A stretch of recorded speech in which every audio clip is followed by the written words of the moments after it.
मोहम्मद खुर्रम रफीक पोहर, बहावलपुर। एक बार की बात है, एक अमीर बेवकूफ आदमी चीन में रहता था। उसका नाम पिंगसन था।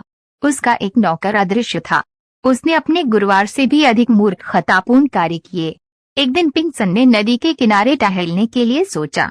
उसने अपने जूते पहनने के बारे में नहीं सोचा था कि एक जूते में एक मोटी नल है और एक में एक पतला है। वही जूते पहनकर वह टहलने लगा। पीठ के पीछे उसका नौकर भी था।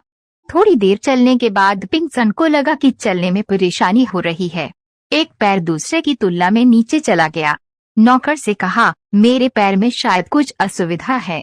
नौकर ने जवाब दिया, शायद बारिश से सड़क पर गड्ढे गिर गए हैं।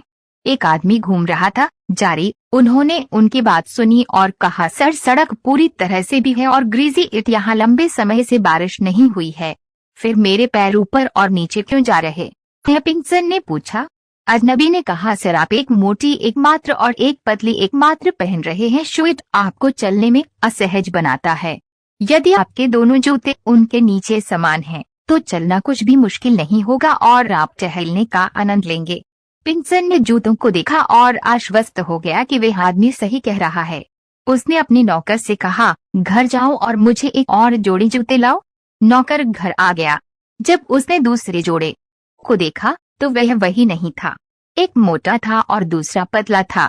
उसने सोचा कि ये ऐसे जूते हैं जैसे उसके मालिक ने पहने हैं और जिसके कारण वे दर्द कर रहे हैं, तो इन जूतों को ले जाने का क्या मतलब है? वे खाली हाथ लौट आया।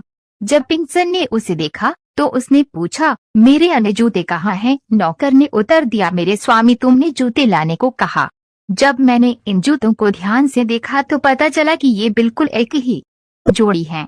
एक की नाल पतली और एक की मोटी होती है, इसलिए मैं इसे नहीं लाया। मैं भाग्यशाली हूँ कि मुझे आप जैसा बुद्धिमान नौकर मिला है।